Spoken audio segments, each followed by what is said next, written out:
नमस्कार. गर्भाशयाच्या मुखाचा कॅन्सर हा गेल्या काही वर्षांमध्ये प्रचंड मोठा अशा प्रकारचा एक आजार आहे. म्हणजे जर आकडेवारीच्या भाषेत बोलायचं झालं तर साधारणपणे जर 100 महिलांचं स्क्रीनिंग झालं तर त्यातल्या 10 महिलांना गर्भाशयाच्या मुखाच्या कॅन्सरचा धोका असतो. आणि एवढ्या मोठ्या प्रमाणामध्ये याचा धोका वाढतो आहे. आणि या सगळ्यावर एकच उपाय असू शकतो आणि तो म्हणजे स्क्रीनिंग. जर योग्य पद्धतीने योग्य वेळी स्क्रीनिंग झालं तर या धोक्यापासून महिला मोठ्या प्रमाणामध्ये दूर राहू शकतात आणि त्या माध्यमातून अनेक महिलांचा जीव वाचू शकतो आणि अनेक महिलांचं गर्भाशय देखील वाचू शकतं. तर अशाच पद्धतीने आजपर्यंत जवळपास 35,000 महिलांचं गर्भाशय वाचवण्याचं काम केलं आहे डॉक्टर प्रिया गणेश कुमार यांनी. गर्भाशयाच्या मुखाचा कॅन्सर म्हणजे सर्वायकल कॅन्सर याची व्याप्ती नेमकी काय आहे, याच्यामुळे आज आपला संपूर्ण भारतीय समाज हा किती मोठ्या प्रमाणामध्ये अफेक्ट झाला आहे या संदर्भात बातचीत करण्यासाठी आपल्याबरोबर आहे डॉक्टर प्रिया गणेश कुमार. डॉक्टर प्रिया, सर्वप्रथम ठाणे वर्तमानमध्ये आपलं स्वागत. थँक्यू, धन्यवाद. ही जी आकडेवारी आहे सर्वायकल कॅन्सरची ही अतिशय भयावह आहे आणि ही अतिशय डेंजरस आहे. काय सांगाल तुम्ही, तुमचा एक्सपिरियन्स काय? थँक्यू नितीन, मला ठाणे वर्तमानला हे बोलवण्याचं. आणि नमस्कार प्रेक्षक. आता येस, तुम्ही राईटली सांगितलात की गर्भाशयाचा मुखाचा कर्करोग हा आता ह्याची जी संख्या आहे ते वाढत चाललेली आहे. जवळजवळ दिवसाला 200 महिलांची मृत्यू होते भारतात. अरे बापरे. ह्या गर्भाशयाचा कर्करोगाने.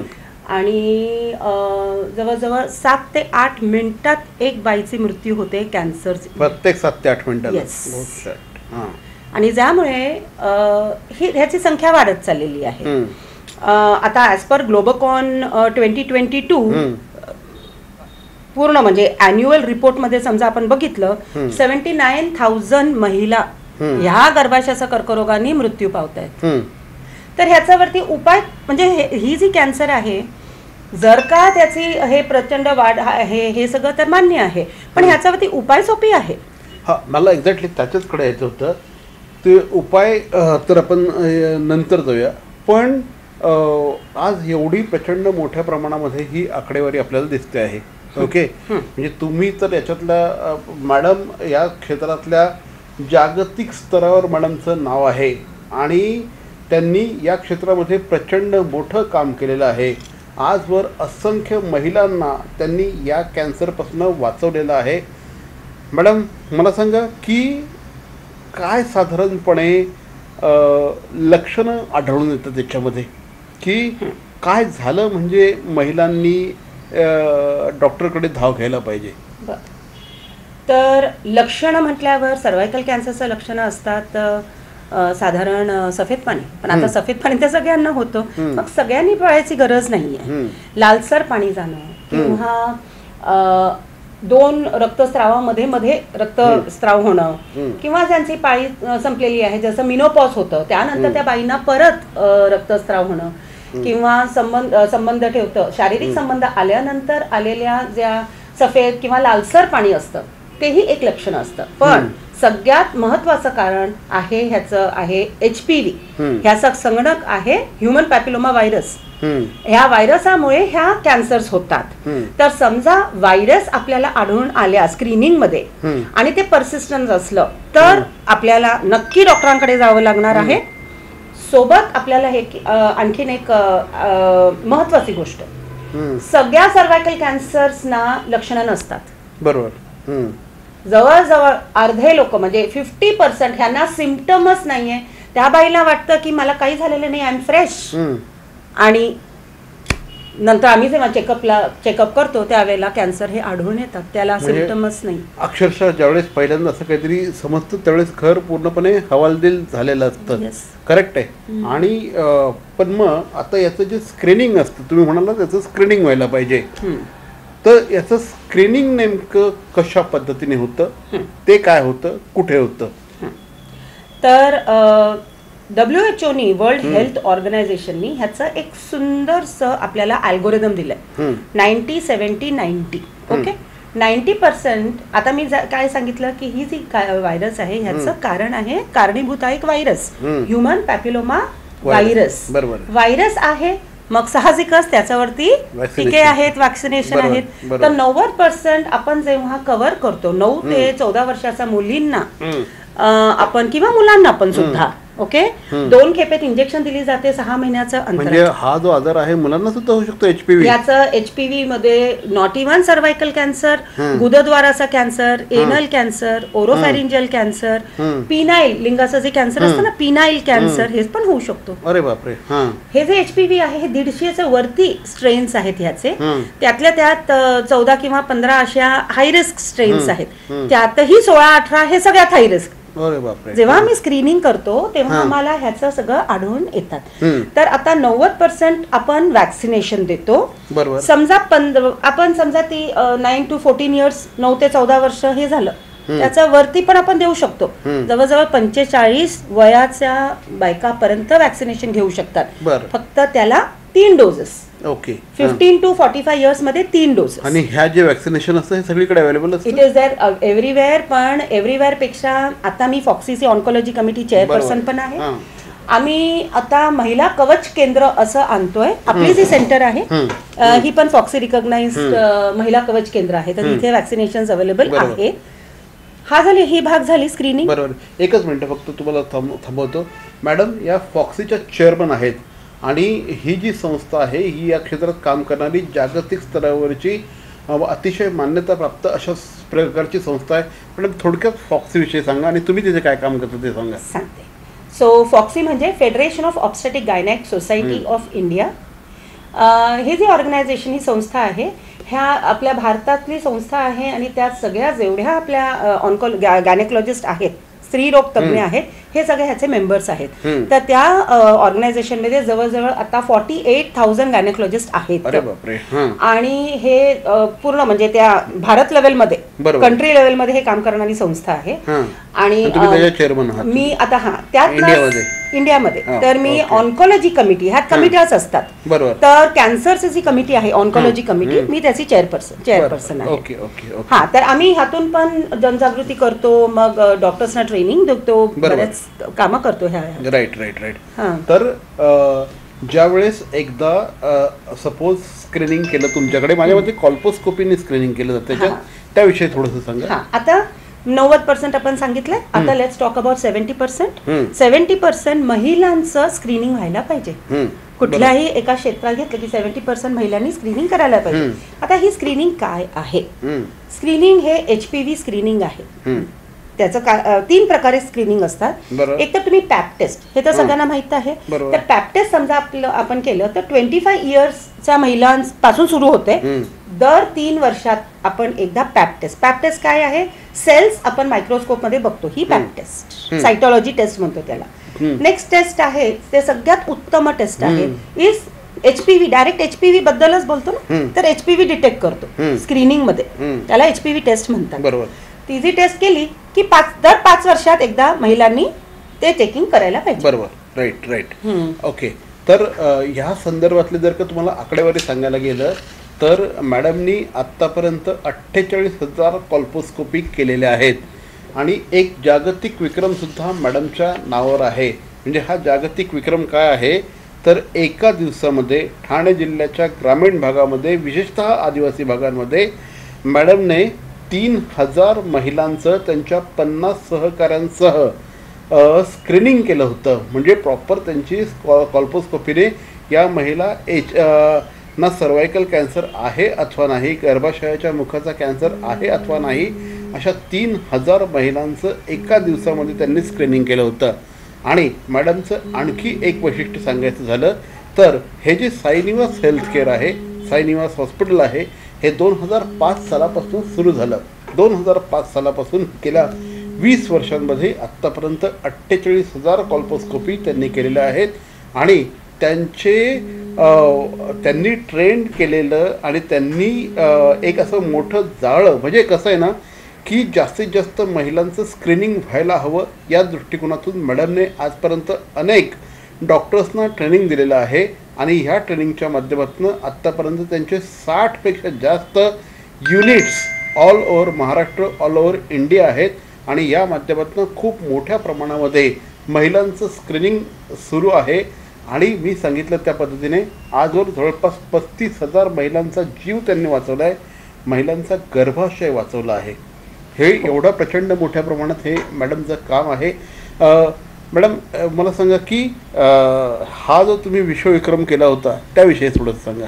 हां, तर हे 2018 आम्ही काय करतो, आतापर्यंत मी 2000 डॉक्टरांना जास्त ट्रेनिंग दिलेली आहे. आमचं कोर्सेस चालतात आणि त्यातल्या त्यात आमची ही हेल्थ केअर जी आहे ते हेल्थ केअरमध्ये आम्ही असं फ्रँचायझी डिव्हिजन्स करतो. तर ही एकमेव हेल्थ केअर आहे जी प्रिव्हेंटिव्ह ऑन्कॉलॉजीमध्ये ह्या एवढ्या स्तरावर कामं करतो. तर आमच्याकडे आता जवळजवळ 60 सेंटर्स आहेत ऑल ओव्हर इंडिया, चेन्स आहेत, बरोबर आहे. तर आमच्या सगळ्या युनिटनी एकत्र जमा होऊन आम्हाला 2018 आम्ही 3000 बायकांचं नोंदणीकरण केली होती आणि 3000 बायका, मग एका दिवसात ते 1500 बायका आलेले, नंतर ते येत गेले. आता एका दिवसात एवढं प्रचंड स्क्रीनिंग करणं, त्यातल्या त्यात आम्हाला असं आढळून आलं की जवळजवळ 800 महिलांना प्री कॅन्सरस कंडिशन्स आहेत. आता प्री कॅन्सर म्हणजे काय आहे, कॅन्सर होण्याचं पूर्व एक जवळजवळ 15 वर्ष असतं जिथे त्या पेशा ज्या सेल्स असतात ते अबनॉर्मल होतात. अबनॉर्मल झालेत की आम्ही, आणि त्याला लक्षणं नसतात, ते कॉल्पोस्कोपीद्वारा ते डिटेक्ट होते. तुम्ही म्हणत होता ना कॉल्पोस्कोपी काय, ही एक मशीन आहे ज्यांनी आम्हाला ते म्हणजे त्या सेल्स जे असं तर नॉर्मल दिसतात पण काही हे केल्यानंतर ते आम्हाला असं आढळून येतं, टेस्ट केल्यानंतर आढळून येतं की इथे प्री कॅन्सर आहे.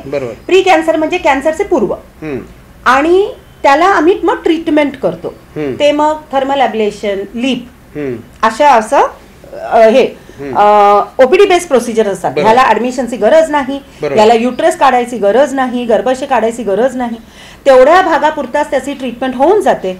नवीन सेल्स येतात ते नॉर्मल असतात. ओके, तर मग या अशा आम्ही ज्यांचं आता ट्रीटमेंट आढळून आल्यात ना 600 नाही 800 बायकांचं, त्यांना आम्ही मग सायनिवास हॉस्पिटलला, हे नेरळ होते, तर आम्ही काय करतो, दर महिन्याला आमच्याकडे कॅम्प्स असतात. मग ज्या आता रिस्की बायका आहेत त्यांना इथे आम्ही बोलवतो, ठाण्यात गाडी भाडा सगळं पुरवतो, त्यांना फ्री ट्रीटमेंट करतो आणि त्यांना परत बोलून घेतो. असं हे आमच्याकडे CSR ऍक्टिव्हिटीज पण चालले जातात. एक्झॅक्टली. मला सांगा की कुठल्या वयातल्या मुलींनी किंवा कुठल्या वयातल्या महिलांनी याचं स्क्रीनिंग करून घेतलंच पाहिजे? 30 years to 65 years. 30 ते जवळजवळ 60 पर्यंत पण चालतं. 65 पर्यंत गेलं नाही तरी 60 पर्यंत चालतं. बरोबर. तर कसं असतं की दर 5 वर्षी आपण HPV आणि पॅप टेस्ट करतो, बरोबर आहे. त्यातून ज्या पॉझिटिव्ह असतात त्यांना कॉल्पोस्कोपीमध्ये घेतो. काय काय वेळेला काय असतं की प्रत्येक वेळेला स्क्रीनिंगला बायका येत नाही, कारण आमच्याकडे येणाऱ्या बायका जवळजवळ सगळ्या गायनेकोलॉजिस्टकडे जाणाऱ्या बायका असतात जे सफेद स्त्राव आहे किंवा पोट दुखतोय किंवा असं काही कंप्लेंट्स घेऊन जातात. आणि जेव्हा आम्ही बघतो गर्भाशयाच्या मुखाला जर असं इरोजन अनहेल्दी आहे तर त्यांनाही आम्ही कॉल्पोस्कोपीला घेतो. बरोबर. मॅडम एक स्वतः खूप प्रथितयश आणि निष्णात अशा प्रकारच्या स्त्रीरोग तज्ज्ञ आहेत. अनेक वर्षांचं त्यांचं वैद्यकीय करिअर आहे आणि हे जे सायनिवास हॉस्पिटल आहे या माध्यमातून देखील स्टेट ऑफ आर्ट अशा प्रकारच्या स्त्रियांशी संबंधित आजारांच्या सोयी या ठिकाणी उपलब्ध आहे. मॅडम या हॉस्पिटलविषयी सांगा थोडंसं आणि सायनिवास हेल्थ केअरविषयी सांगा. हे हॉस्पिटल 2005ला आम्ही सुरू केला होता. बरोबर. आणि ह्या हॉस्पिटलमध्ये हाय रिस्क डिलिव्हरी, प्रेग्नन्सी, व्यंधत्व, आता व्यंधत्वाला पण आपण फारच फेमस आहोत, ऑल ओव्हर इंडियाहून डॉक्टर्स येतात, हे आपले पेशंट्स येतात. प्रेग्नन्सी तर आपण करतोच, मॅटर्निटी आहेतच. आता PCOS पण वाढलंय मुलींचं, आता तुम्ही बघितलात पॉलिसिस्टिक ओव्हेरियन हे वाढलेले आहे. मग अडोलेसंट हेल्थ चेकअप्स असतात, मिनोपॉझल हेल्थ चेकअप असतात. मिनोपॉज झाल्यानंतर कितीतरी महिलांना प्रॉब्लेम्स असतात, तर त्याच्यावरती स्पेसिफिक क्लिनिक आहे आपल्या इथे, म्हणजे असं दिवस चालतात आपल्या. PCOS डे, अडोलेसंट डे, मिनोपॉझल डे, आणि सगळ्यात विशिष्ट म्हणजे कॉल्पोस्कोपी. हा जो सेंटर आहे हे विश्व फेमस सेंटर आहे. It is not even India, हे ग्लोबली पण डॉक्टर्स पण येतात स्वतःच चेकिंग करण्याकरता. पेशंट्सला रेफर होतं from all over the globe. आता ही कालचं जी पेशंट होती ती दुबईहून आलेली. अशा सगळीकडून हे विश्वविख्यात असल्या कारणाने this is a state of art colposcopy center. ह्या सेंटरमध्ये कॉल्पोस्कोपी तर आहेतच, सगळ्या प्रकारचे कॉल्पोस्कोप आपल्याकडे आहे, right from the basic to the advanced. Right. आणि त्याचे ट्रीटमेंट सुद्धा it is we get the treatment for the country. आम्ही असं रिसर्च बेस्ड करतो आणि WHO बरोबर आमचं काम असल्या कारणाने सगळ्या अत्याधुनिक ज्या ट्रीटमेंट्स येतात ते आपल्याकडे अवेलेबल आहेत. क्या बात आहे. जाता जाता हा जो गर्भाशयाच्या मुखाचा कॅन्सर जो आहे त्या आजाराची तीव्रता काय आहे आणि स्क्रीनिंग करणं आवश्यक का आहे हे थोडक्यात सांगा. तीव्रता जसं मी सांगते, ह्या कॅन्सरला लक्षणं नाही आहे. जेव्हा पेशंट्स आपल्याकडे येतात आम्ही बघतो तेव्हा त्यांना स्वतःला आश्चर्य वाटतं की काय आम्हाला कॅन्सर झाले. सो तीव्रता भरपूर आहे. 5 पैकी 4 महिलांना HPVचं लग्न आहे आणि 10 पैकी 8 महिलांचं आज सर्वायकल कॅन्सर प्री कॅन्सर्स असतात. तर समजा आपण प्री कॅन्सरचं लक्षणं किंवा ते प्री कॅन्सर आढळून घेतलं, जे का कशाही मार्गातून स्क्रीनिंग केली, कॉल्पोस्कोपी केली, आणि जेव्हा आपण आढळून घेतो आपल्याला समजून येतं की ही प्री कॅन्सर्स आहेत, त्याच्यावरती ट्रीटमेंट केलं तर नक्की कुठलीही बाई कॅन्सरपर्यंत पोहोचणार नाही. आता WHOचा हा स्लोगनच आहे, world free from cervical cancer by 2030. हे जे स्लोगन त्यांनी केलेली आहे, जसं वर्ल्ड फ्री ऑफ पोलिओ आहे, तर त्याचं ह्याच त्यांनी एक प्रॉपर एक मेथडॉलॉजी दिलेली आहे. त्या मेथडॉलॉजी समजा आपण फॉलो केली, screening has to be done by every lady from the age of 30 years पासून स्क्रीनिंग करायलाच पाहिजे. तुम्ही तुमच्या डॉक्टरांकडे जा, तुम्ही कॉल्पोस्कोपी पण करून घ्या, HPV टेस्टिंग करून घ्या, आपल्या मुलींना वॅक्सिनेशन द्या, स्वतः पण वॅक्सिनेशन घेऊ शकतात. समजा हे प्रॉपरली तुम्ही केलात, सर्वायकल कॅन्सर बरोबर आपलं मात होऊ शकतो, आपण जिंकू शकतो. तर मॅडम अतिशय या क्षेत्रातल्या माहीर आहेत, त्यांना संपूर्ण जगभरातनं मान्यता आहे. आता त्यांनी सांगितलं त्या पद्धतीने फॉक्सीच्या त्या ऑन्कोलॉजीच्या चेअरपर्सन आहेत. ही खूप मोठी सोसायटी आहे. त्यांनी सांगितलं त्या पद्धतीने जवळपास 48,000 गायनकोलॉजिस्ट आपल्या देशातले याचे सदस्य आहेत. सो अशी महिला आपल्या ठाण्यामध्ये आहे आणि त्यांच्या ज्या काही एक प्रचंड मोठी तळमळ आहे. मी गेली जवळपास 13 वर्ष त्यांचं कार्य खूप जवळून बघतो आहे आणि सर्वायकल कॅन्सर फ्री सोसायटी करणं हा त्यांचं आयुष्याचं ध्येय आहे. हे ध्येय म्हणून त्यांनी घेतलेलं आहे. मॅडम आमच्याशी बोललात त्याबद्दल धन्यवाद.